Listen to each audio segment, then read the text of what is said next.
Saúde os irmãos com a graça e a paz do Senhor Jesus. Queridos, abra sua Bíblia em Juízes, capítulo 7.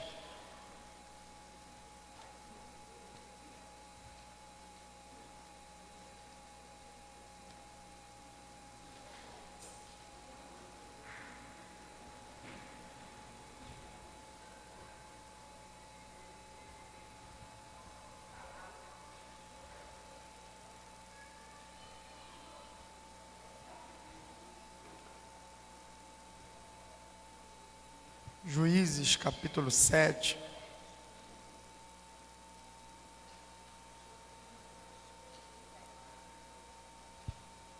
Verso 1 em diante. Sempre nos é um motivo de muita alegria estar aqui adorando com os irmãos a Jesus, exaltando o nome dele junto com os amados. E eu quero hoje aqui me justificar, porque eu sei como os irmãos trabalham, como essa igreja é uma igreja de família, e por muitas das vezes eu não vim acompanhado da minha esposa. A minha esposa lá em casa, ela deve ter, ou tem, o mesmo número de agendas do que eu. Ou melhor, deve ter mais, ela tem mais do que eu. E hoje a gente chegou de viagem pela manhã e eu vim dormindo no ônibus. Eu dormi demais, eu nem ligo para ônibus, mas ela não dormiu. Então hoje ela estava muito cansada para estar aqui acompanhando. E eu acredito que amanhã ela vai estar aqui ministrando e eu vou estar ocupado também com o ministério e não vou poder estar com ela, irmãos. Então desde já eu já peço perdão aos irmãos. Não é dissensão dentro do meu lar, não é separação, mas eu sei que ela está lá orando para que Deus possa estar derramando unção e bênção sobre a nossa vida. Então trago um abraço da Dayana para os irmãos nessa noite. Esse texto que nós vamos acabar de ler aqui é um texto que o Senhor tem latejado ele no meu coração. E eu quero hoje explaná-lo para os irmãos algumas verdades que estão implícitas nesse texto, mas que o Espírito Santo vai nos revelar para a glória do nome dele. Vamos lê-lo. Juízes capítulo 7, verso 1. Então Jerubaal, que é Gideão, se levantou de madrugada, e todo o povo que com ele ali havia, e se acamparam junto à fonte de Arode, de maneira que tinha um arraial dos midianitas para o norte, pelo outeiro de Moré, no vale. E disse o Senhor a Gideão: muito é o povo que está contigo, para eu dar os midianitas em suas mãos, e a fim de que Israel se não glorie contra mim, dizendo: a minha mão me livrou. Agora, pois, apregou-a aos ouvidos do povo, dizendo: quem for covarde e medroso, que volte, e vá-se apressadamente das montanhas de Gileade. Então voltaram do povo 22.000, e 10.000 ficaram. E disse o Senhor a Gideão: ainda muito povo há, faze-os descer às águas, e ali os provarei. E será que aquele que eu disser, este irá contigo, este contigo irá. Porém todo aquele que eu disser, este não irá contigo, esse não irá. E fez descer o povo às águas. Então o Senhor disse a Gideão: qualquer que lamber as águas com a sua língua, come as lambe o cão, esse porás à parte, como também a todo aquele que se abaixar de joelhos a beber. E foi o número dos que lamberam, levando a mão à boca, 300 homens, e todo o resto do povo abaixou de joelhos a beber as águas. E disse o Senhor a Gideão: com estes 300 homens que lamberam as águas vos livrarei, e darei os medianitas nas tuas mãos, pelo que toda outra gente se vá, cada um ao seu lugar. Amém? Senhor, nosso Deus e Pai, nesse momento, Deus, nós queremos te louvar e te agradecer pela tua palavra. O Senhor sabe, meu Deus, que mais do que nunca eu preciso que o Senhor se manifeste, Pai, em cima desse altar, fazendo com que eu suma, com que eu desapareça. Deus, essa palavra que nos foi revelada nessa noite, que ela venha de encontro aos corações, nos dando sabedoria e direção para lidar com nossa casa, nosso ministério, nossa família, em nome de Jesus. Amém. Toma assento, irmãos.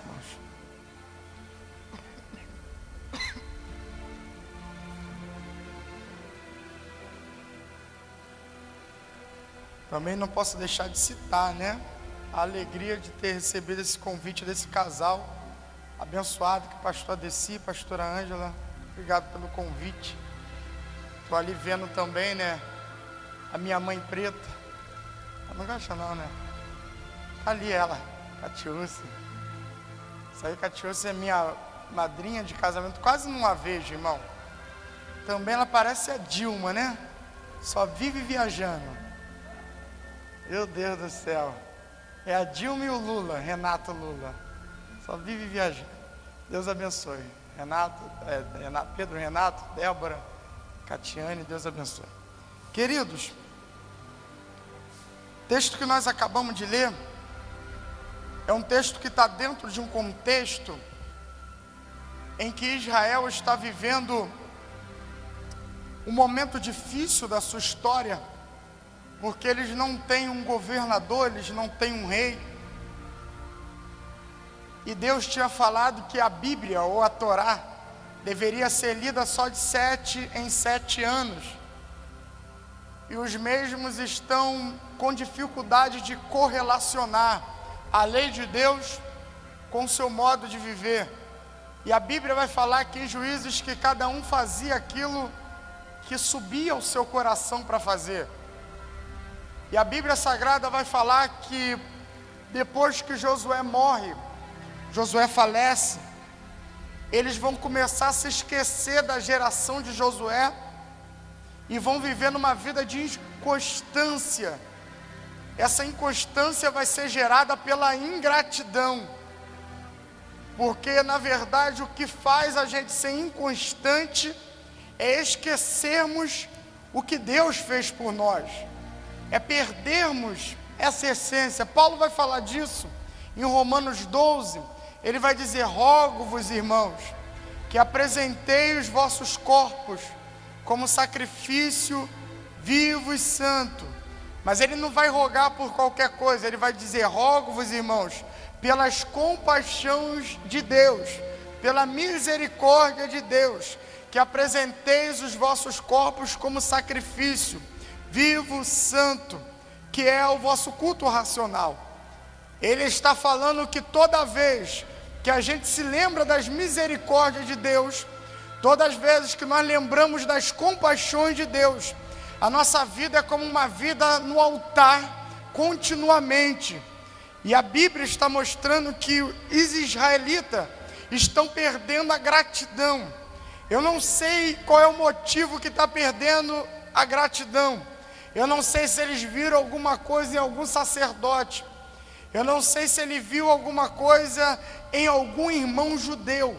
Mas alguma coisa que eles fizeram eles também perder o foco e substituir Deus pelo homem ou por ídolos.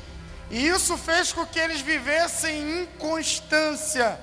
A ingratidão gera isso. A ingratidão faz a gente enxergar o momento e não enxergar o quanto já fizeram por nós, ou o quanto Deus já fez por nós.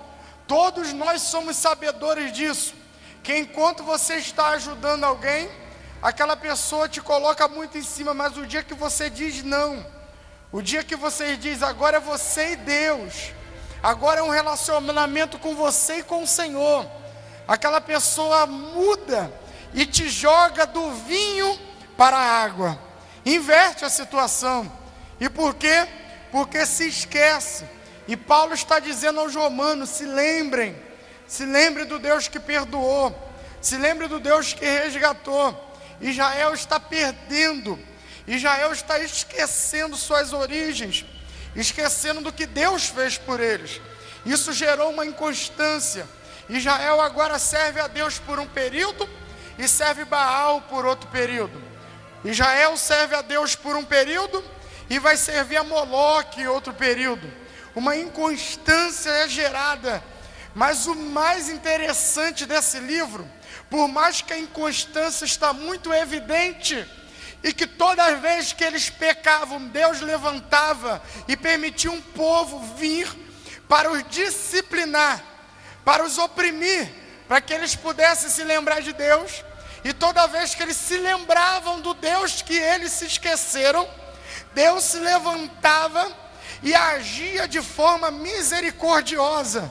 O mais interessante para mim aqui no livro de Juízes não é a inconstância de Israel, mas é a misericórdia de Deus se manifestando àqueles que se lembram de Deus. Deus é um Deus que conhece o nosso futuro. E por mais que a gente pense assim, eu pequei, eu errei, eu falhei, estou vazio, estou sem Deus, estou com vontade de abrir mão e abandonar tudo. Você foi pego de surpresa, mas o Deus onisciente, o Deus que conhece o futuro, Ele nunca é pego de surpresa. Ele já sabia da queda, Ele já sabia do escorregão, Ele já sabia da inconstância e só estava esperando clamar de novo. E o que se manifesta, e o mais bonito para mim nesse livro de Juízes é isso, que a misericórdia de Deus não abandona o povo que tem aliança com Ele.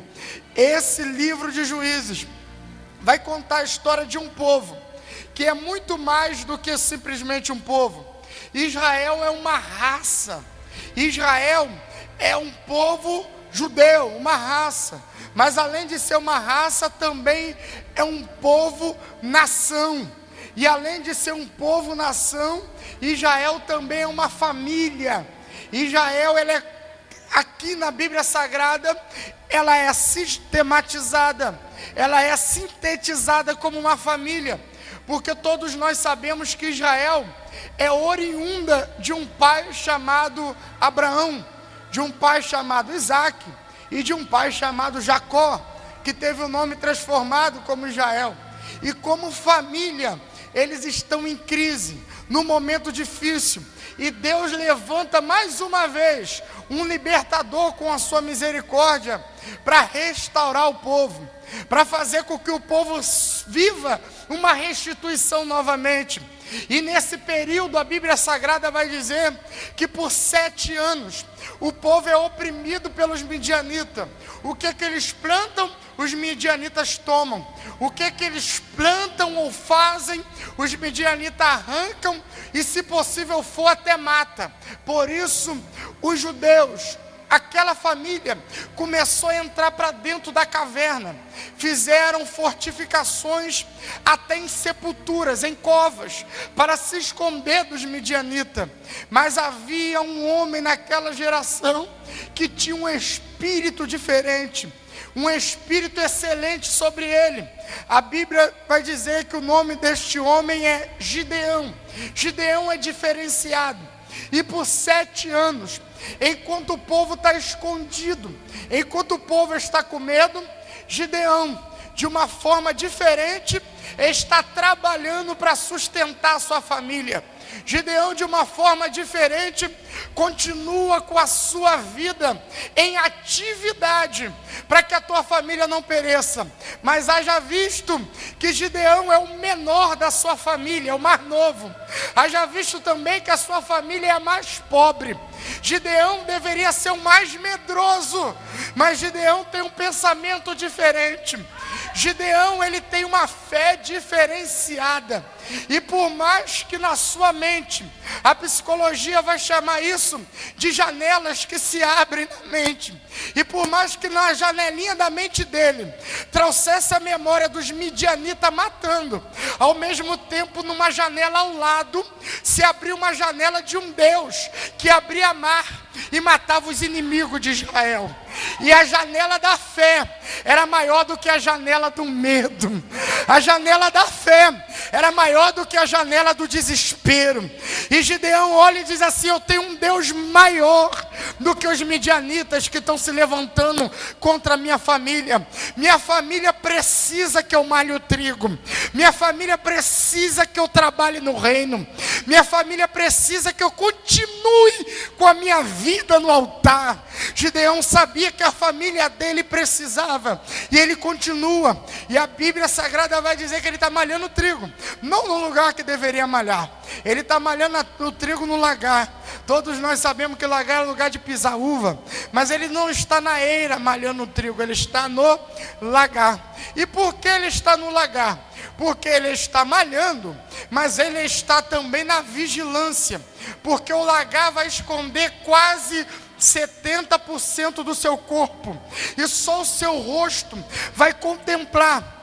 Ele está como se estivesse num lugar camuflado dos seus inimigos. Gideão está trabalhando, mas ele sabe que está em guerra. Gideão está num lugar escondido, que me fugiu a memória, como é ruim não ter servido o exército. E ele está num lugar escondido, e ele está olhando, camuflado, na trincheira. Ele está na trincheira, e ele está escondido, olhando e vendo os inimigos de longe que poderiam vir. O interessante é que ele não está trabalhando como um agricultor normalmente trabalha. Sabe como um agricultor normalmente trabalha?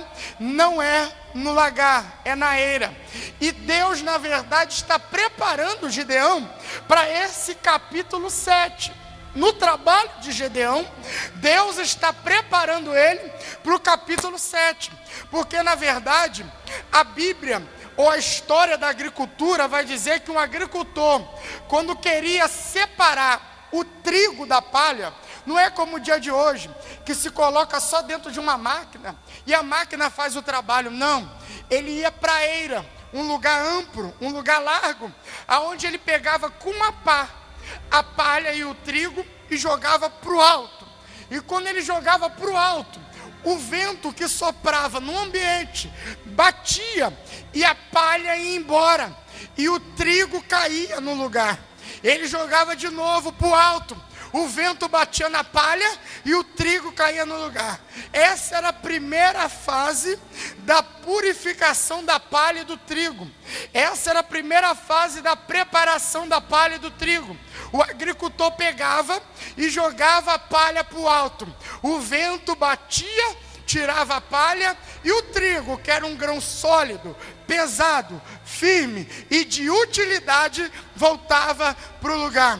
Gideão não sabia, mas era a primeira parte da história. E qual era a parte da história? A primeira parte da história de Gideão, como um pastor, como um líder de família, como alguém que está chamado por Deus, é: Gideão, chame o povo. E dentro desse povo que tem 32 mil, toque a buzina, toque a trombeta e façam eles saberem que todo covarde e todo medroso deve voltar. E você sabe quando é que Deus conhece, e você sabe quando você mesmo se conhece. Quem é covarde e quem é medroso é quando Deus te coloca no vento. Deus está fazendo isso com Gideão. Deus está pegando Gideão e está dizendo: Gideão, o que tu está fazendo agora, eu vou fazer com o povo. E o que Gideão está fazendo? Gideão está pegando a palha, está jogando para o alto, para o vento separar a palha do trigo. A primeira coisa que você tem que saber, que na tua restauração familiar, na restauração da tua casa, na restauração da tua família, Deus não vai te privar do vento. Deus não vai te esconder do vento, porque o vento vai ter um objetivo dentro da tua casa e dentro da tua família. E qual é? É separar a palha do trigo. O vento vai vir com o objetivo de mostrar o que é trigo na tua história e o que é palha. O que é trigo vai permanecer depois do vento, e o que é palha vai sair no vento. Pare de ter medo de vento. Vento é símbolo de Deus para separar o que que não presta, daquilo que presta da tua história. Deixa o vento passar, deixa o vento arrancar. O vento faz mostrar quem é medroso, quem é covarde, quem não é digno de estar contigo no dia que tu levantar o troféu da vitória. Deus só vai permanecer do teu lado, Deus só vai deixar do teu lado aqueles que têm coragem para guerrear até no meio do vento.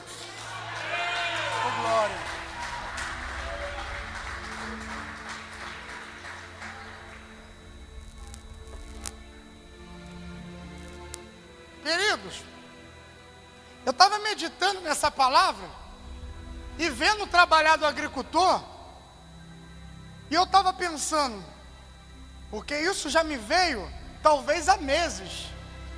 E tem uma coisa comigo com essa igreja que é interessante, irmão. Eu fico com mensagem guardada esperando Deus me bota no lugar para pregar. É hoje que eu prego, Deus fala não.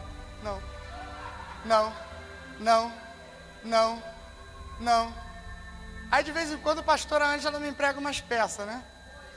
Ela fala, como hoje: missionário, tem como vir aqui hoje? Que eu estou na correria, missionário, me perdoa. Aí eu falei, então eu vou com uma mensagem, porque a gente aprende no seminário isso, né? Eu vou com uma mensagem que eu tenho firmeza nela. Não prega aquilo que tu não tem firmeza, diziam nossos professores, né? Prega aquilo que você tem, ali você tem o domínio da mensagem, o domínio, isso. Que você tem um domínio. E na verdade, quando eu estava vindo para cá, e como eu nunca preguei essa mensagem, eu falei, Jesus, eu vou ter que desrespeitar meus mestres. E o Senhor falou comigo, prega, entrega essa revelação, porque tem povo meu lá que está passando por vento. Tem gente lá que está passando no vento. E eu estou fazendo o vento passar para separar a palha do trigo. Aleluia, aleluia, aleluia. Não fique assustado quando Deus começar a soprar vento. Não fique assustado quando Deus começar a fazer com que algumas outras pessoas se afastem. Não fique assustado se a tua própria família começar a te deixar de lado. Não fique assustado com isso. Você continue peneirando o trigo. Você continue no trabalho do reino. Se abandonaram, se deixaram, tua vida continua firme. Tu és um libertador levantado por Deus para restaurar a tua família. Deus conta com você para isso. Gideão vai passar na primeira fase. E a segunda fase, depois que joga a palha para cima, o vento bate e tira o trigo, ainda fica alguns trigos agarradinho na palha. Estava olhando ali de baixo. Aí fica agarradinho ainda e fica muito junto. Fica colado ainda. Aí sabe o que ele faz? Quando tudo ele pensa assim, já jogou o vento passou, é tempo de vitória. Aí o agricultor pega, quando o trigo está pensando que já vai ir para a embalagem, e coloca ele dentro da peneira. A peneira é complicada. E o que Gideão estava fazendo, meus irmãos, o que Gideão estava participando nessa época, dentro do reino, é que ele não estava na eira. Por mais que ele já tenha feito esse trabalho por diversas vezes, ele está dentro do lagar. E dentro do lagar ele não joga para o alto. Dentro do lagar ele está com uma peneira na mão. Dentro do lagar agora não é o vento que está arrancando, é ele arrancando com as próprias mãos. Chegaria essa fase na vida dele ter que arrancar com as próprias mãos. E alguém não iria entender, mas Deus já estava preparando ele, dizendo, vai ter hora que tu vai ter que olhar para alguém e dizer, eu não te quero mais aqui em casa. Vai ter hora que você vai ter que olhar e dizer: você é meu irmão em Cristo, mas aqui em casa não dá para você ficar. Vai ter hora que você vai ter que olhar e dizer: você é um ótimo músico, mas não está condizendo com o nosso alvo e o nosso objetivo de ministro de louvor. Vai ter hora que tu vai olhar e vai ter que dizer: você é um ótimo mestre e um ótimo pregador, mas o nosso ministério valoriza mais caráter do que talento. Tem uma hora que você tem que arrancar com as próprias mãos. Tem uma hora que você olha e não vão te entender, não vão. Que você vai dizer e vai falar: estamos namorando há muito tempo.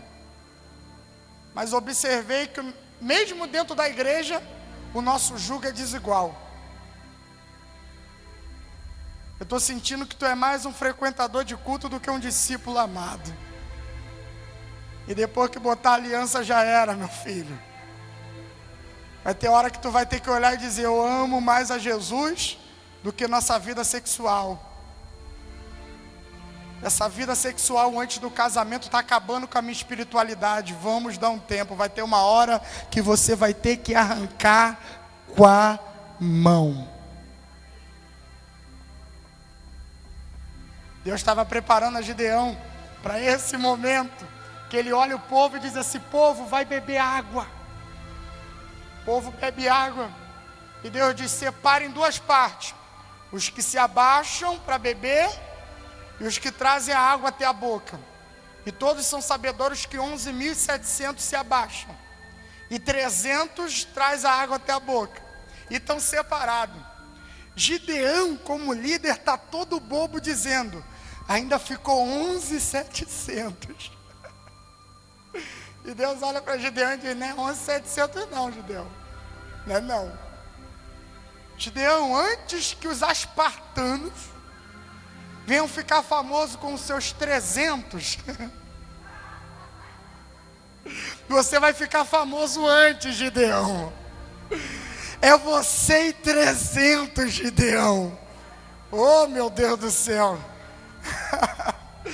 Ainda falam que eles foram primeiros. Eles tiveram um exemplo de Gideão. E Gideão, imagina o Gideão olhando e dizendo: como eu vou falar isso com o povo, Deus?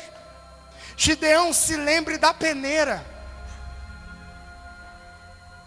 Gideão, se lembre do tempo de lagar.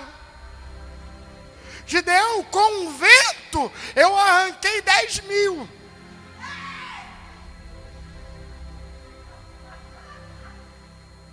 Mas com as tuas mãos você ainda tem uma peneirinha para arrancar aí, Gideão. Oh, meu Deus do céu.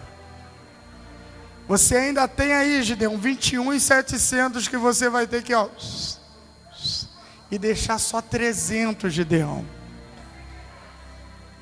E Gideão olha e fica pensando: como eu vou falar? Quem vai compreender um negócio desse, rapaz? Mas se você quer transformação dentro da tua casa, se você quer santidade dentro da tua família,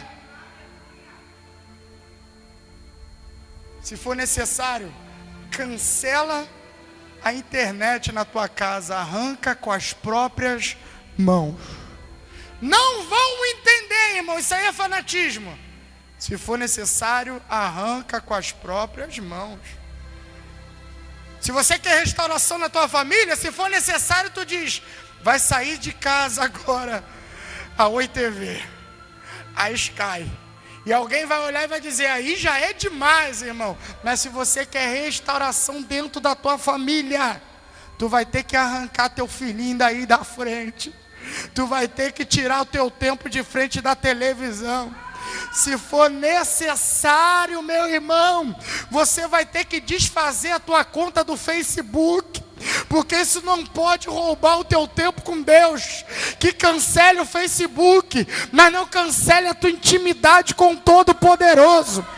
Ninguém vai entender, ninguém vai compreender, mas se a tua casa precisa estar no altar, deixa que eles pensem o que quiserem, arranca com a própria aqui com a própria mão.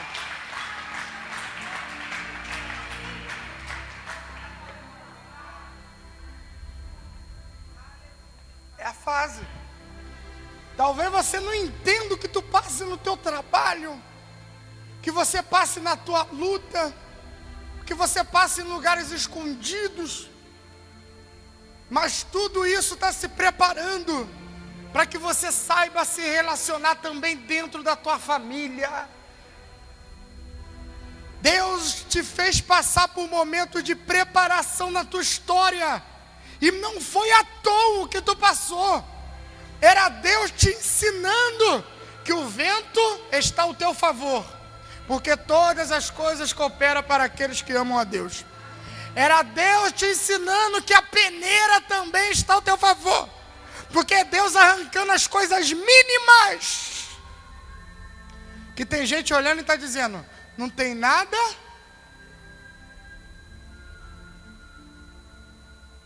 O que mais derruba o crente? O adultério ou não tem nada a ver?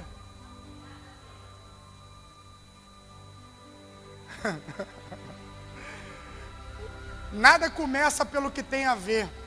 Tudo começa pelo que nada tem a ver. Essa menininha, né, que está no trabalho contigo, aí de repente tu é professor, e ela vem por detrás e encosta nas costas do professor. O professor, um homem, né? Fala, tem alguma coisa encostando aqui nas minhas costas? É você ter que olhar e dizer, tem tudo a ver. Não me encosta por detrás, porque eu sou homem. É aquela colega ou aquele colega de trabalho que está contigo na venda, mas está encostando ombro a ombro, perna a perna, mão alisando com mão na hora do almoço, e você está olhando e está dizendo, é amizade. Não tem nada a ver. Coisinhas pequenas, né? Você que tem namorado, né, está passando numa crise, mas de repente alguém te adicionou no WhatsApp, e essa pessoa no WhatsApp sempre fala o que teu namorado às vezes não fala. Como você está bonita, como você está linda, né? Às vezes a gente passa o tempo, e às vezes o esposo esquece de dar esses elogios, mas aí o camarada no WhatsApp fala que tu está bonita, fala que tu está linda, curte todas as tuas postagens no Facebook. Aí tu já começa a olhar e dizer, o cara está curtindo. Corta isso aí, rapaz. Arranca. Esse não tem nada a ver. Esse não tem nada a ver já derrubou muitos de nós. Que Deus nos dê sensibilidade. Você não precisa olhar e dizer para todo mundo, eu fiz, eu arranquei, eu tirei. Não, ninguém precisa saber, só você e Deus. Só você e Deus. Você e Deus no teu temor com Deus. Você arranca as pequenas coisas que só Deus sabe que vai passar na peneira. Mas quando alguém descobrir que você arrancou, vai querer perguntar, por que tu arrancou? Por que tu saiu? Por que tu não quer mais? Aí você olha e diz, isso é comigo e com Deus. Porque as coisas espirituais só se discerne quem é espiritual. Quem está na carne não vai discernir. Então tu guarda para você e Deus e coloca dentro da tua casa. E Deus vai restaurar a tua família. Vai. 300. Foi com aquele mínimo, 300, que Gideão vai para a batalha. Vai. Escolheu, apontou. Deus disse, é esses o que levaram a mão até a boca, os que trouxeram água nos lábios. E talvez alguém está olhando e está dizendo, mas Deus, os outros se ajoelharam para beber. Se ajoelhar é sinal de adoração. Se ajoelhar é sinal de humilhação. Mas eles não estão adorando, eles estão em guerra. E se ajoelhar é sinal de rendição. Deus está olhando e está dizendo, esses aí, esses 21.700, vão se render na primeira batalha. Vão se render na primeira luta. Vão se render na primeira peleja. E Deus está olhando e está dizendo, eu não quero 21.700, eu só quero os 300, os meus gideonitas. Eu acredito que nessa noite eu não estou pregando para 21.700, Eu estou pregando para gideonitas de Deus. Que Deus te olhou no meio da peleja e você não se rendeu. Lutou até o final. Tem gente que olhou e disse: não vai dar, tu não vai conseguir, essa meta tu não bate, essa hora agora tu não consegue trazer teu filho, tu não vai conseguir lutar com o teu casamento, contra esse divórcio, e você não se rendeu, foi até o final, e Deus olhou para você e disse: é de você que eu quero, gideonita, é você que eu vou usar para livrar a tua família, porque você não se rende, gideonita. Até o final, não se rendeu. Vamos para a batalha? Vamos. E o que ele vai levar para a batalha junto com os 300? Ele vai levar para a batalha tocha, ele vai levar para a batalha cântaro e vai levar buzina. 3 coisas que ele precisava que os 300 carregassem com ele: tocha, cântaro e buzina. E a Bíblia Sagrada vai dizer que eles vão colocar a tocha nos cântaros, porque na verdade, cântaro, ele tem uma aparência com vaso, mas o cântaro não é um vaso. O cântaro não é um vaso. O cântaro é um objeto diferenciado. Segundo Orlando Boyer, ele vai dizer que o cântaro naquela época antiga, ele é um recipiente grande, bojudo e também profundo. O cântaro, ele é bojudo e também ele é profundo. E quando Gideão, ele pega os cântaros e leva, Deus está dizendo: Gideão, tudo que tu passou, e esses 300 também passaram, não foi para eles serem vasos rasos, mas é para serem cantos de profundidade. Eu conto com vasos de profundidade no meu reino. E ele vai. E além de ter profundidade, tem tocha e tem fogo dentro deles. Porque vaso vazio não adianta de nada para Deus. Deus quer vaso que tenha fogo dentro deles. Quando o vaso está com fogo, é uma coisa tremenda. E Gideão olha para o vaso e diz assim: olha, quando eu tocar a buzina, quando eu der o sinal, vocês quebrem o vaso, porque na verdade o que vale não é o vaso. Paulo disse assim: olha, o que vale na verdade não é o vaso, porque o vaso, ele é comum, mas o que vale é o que está dentro do vaso. E ele vai dizer em 2 Coríntios capítulo 4, versículo 7, para que a excelência do poder não seja de vós, Deus colocou esse tesouro dentro de vasos de barro, e para que o tesouro apareça, Gideão tinha que quebrar o vaso, Gideão tinha que quebrar o cântaro tinha que ser quebrado. E tu não entende por que essa luta na família, por que isso tudo está acontecendo? É porque Deus quer quebrar você, para que a glória dele apareça. Você tem que ser quebrado, porque nós temos uma mania muito ruim. Nós queremos falar quando é para calar. Nós queremos dizer quando é para orar. Nós queremos reunir a família quando é tempo de deixar o tempo passar e Deus modelar as coisas. Tem coisa de Deus, meu irmão, que só um olhar e a tua oração resolve tudo. Então aprenda a quebrar o teu vaso. Esquece de você querer aparecer. Controla o teu sistema nervoso, controla o teu eu, controla o teu barro. Deus quer que isso seja quebrado, para que a tocha apareça e o nome de Deus seja glorificado na tua família. Quebrar. Glória a Deus.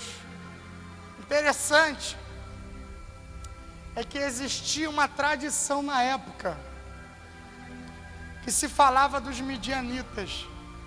E qual era a tradição que tinha naquela época?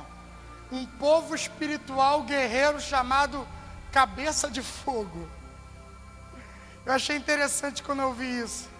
os cabeças de fogo. E os cabeças de fogo, eles eram ditos como seres espirituais. E quando Gideão quebra o cântaro e levanta a tocha, os midianitas olham e dizem: é nossa perdição. Os cabeças de fogo, que são espirituais, vai matar todos nós. E eles ficam tão transtornados que um vai matando o outro, que um vai se destruindo diante do outro. E eu quero profetizar isso sobre a tua casa, sobre a tua família. O mal que se levantou para destruir a tua casa, ele se destruirá. Pelo caminho que veio esse demônio, vai se cumprir a Bíblia. Por 7 caminhos ele fugirá da tua casa. Oh, aleluia! A maldição que prepararam contra o teu lar vai ser transformado em bênção. Só não saia da preparação de Deus, porque a tua família será restaurada ainda nessa semana, para a glória do nome de Deus. Aleluia! Quem pode aplaudir a Jesus?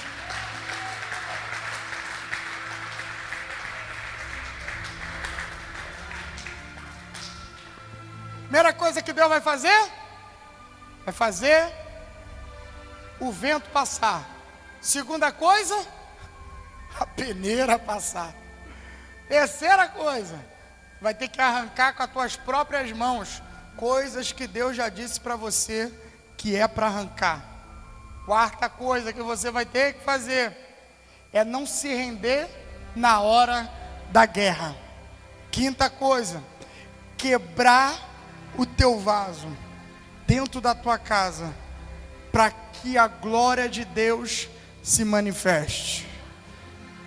Só Deus pode trabalhar no coração da tua família. Só Deus pode trabalhar no coração dos teus. E para a glória de Deus aparecer, você vai ter que ser quebrado. Meu Deus, eu não sei como vai ser, mas você vai ter que morder a língua. Tem uma irmã que diz que quando ela queria falar, ela bebia água. Eu não sei como você vai fazer, mas Deus vai fazer você controlar a tua boca. E quando você controlar a tua boca, Deus vai te dar vitória. Eu vou finalizar agora a mensagem. Existe em nosso meio um ditado. E qual é o ditado que é muito dito em nosso meio? É o seguinte: não há vitória sem... Não há vitória sem... Não há vitória sem luta. Quem já ouviu esse ditado? Não há vitória sem luta. Já ouviu? Não há vitória sem luta. Mas um dia desse, eu lendo a Bíblia, depois de mais de 10 anos de crente, né, eu lendo a Bíblia, o Senhor falou comigo: filho, tem vitória que é sem luta. Eu falei: que isso? Tem vitória que é sem luta. Eu aonde? Êxodo 14:14. O Senhor pelejarás por vós. A luta não vai ser tua, a luta vai ser de Deus. E qual é a minha posição? E vós calareis. Falei: Deus, quero mais. Aí ele disse: lembra de Josafá? Lembro, Senhor. Josafá, Deus estava no meio da peleja e Deus olhou para ele: Josafá, fique de pé e vede o livramento que o Senhor teu Deus vai fazer. Porque nesta peleja, Josafá, vós não pelejareis, o Senhor que vai pelejar por você. E qual é a minha posição, Senhor? Ficar de pé. Aleluia. Boca fechada e de pé. Guerreiro não se rende, guerreiro fica de pé. Guerreiro não se frustra com decepções, guerreiro fica de pé. Guerreiro, por mais que levante fofoca para ele abandonar tudo, ele é guerreiro, ele fica de pé. E por ficar de pé, o Senhor se levanta do trono e diz: nessa peleja é eu que pelejo. Fique de pé e veja o livramento que eu vou operar no meio dos teus, Josafá. Essa peleja é de Deus. Olha para alguém que está no teu lado e diz: essa peleja é de Deus. Essa guerra é de Deus. Fala, você não perdeu a batalha ainda. É Deus quebrando o teu vaso, para que a tocha venha resplandecer. Deixa eu orar pela tua vida. Deixa eu orar pela tua família, com a permissão do pastor. Posso orar, pastor? Ou alguém vai... O senhor vai fazer, pastor?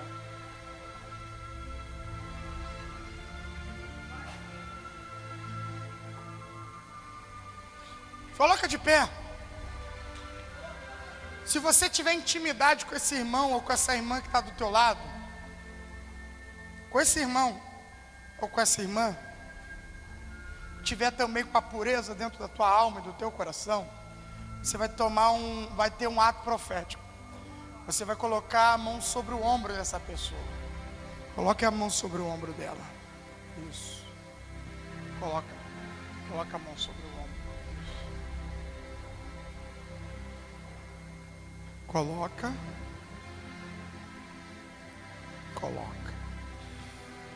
Ela está precisando de ajuda de Deus, essa pessoa. E para que ela está precisando de ajuda de Deus, evangelista? Ela está precisando de ajuda de Deus para que o eu seja quebrado. E a tua mão e a mão dela é um simbolismo da mão do oleiro, quebrando.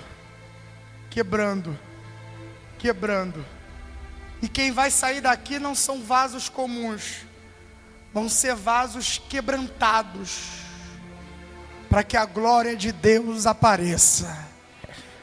Vão ser barros quebrantados, para que a glória de Deus apareça. Se prepare para um novo tempo da tua vida. Qual vai ser o novo tempo? De testemunhos de oração.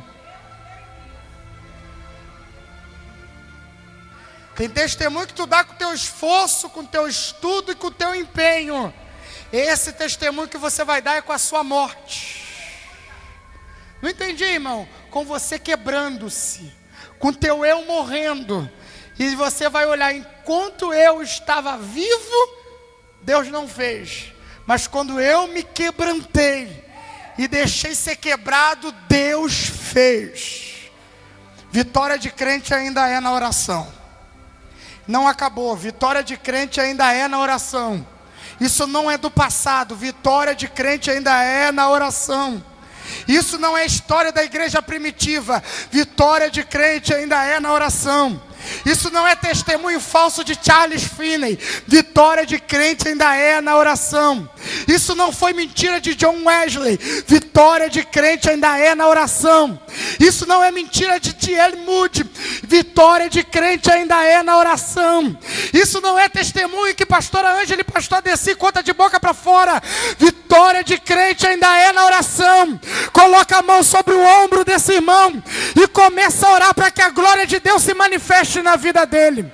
Comece a orar, porque está sendo quebrado.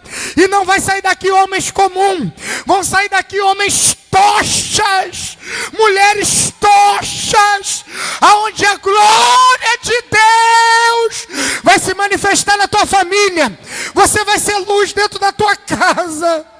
Você vai ser luz para a tua família. A tua mulher vai olhar para você e vai dizer: tu é o exemplo da minha casa. Teu marido vai olhar para você e vai dizer: você é uma luz que ilumina o nosso lar. Os teus filhos vão olhar para você e vai dizer: mãe, você é referência. Não para, continua. Tu tem luz para dentro dessa casa. Pai, você é meu herói. Tu é a luz que ilumina a glória de Deus aqui dentro. Araia, bagai, oseia, mancho e araia. Aleluia. Oh, te canto e araia. Deixa Deus trabalhar, deixa Deus quebrantar, deixa Deus iluminar. Eu não estou vendo homens comuns, eu estou vendo tochas. Aleluia. Eu estou vendo tocha. Que maioremanchu e a canto e a ceia. Ai, a manto e araia. Aleluia. Eu vejo tochas, eu vejo vidas sendo restauradas, eu vejo pessoas resplandecendo, eu vejo a glória de Deus iluminando. Tudo que tu tem passado é Deus te quebrando, para que a glória de Deus se manifeste, para que a chama de Deus resplandeça.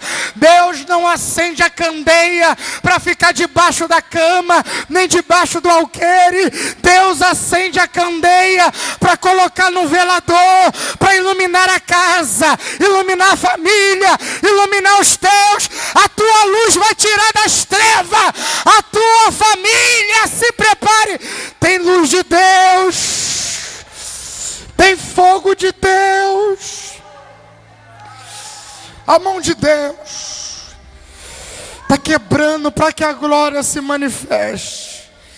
Oh, aleluia. Aleluia, aleluia,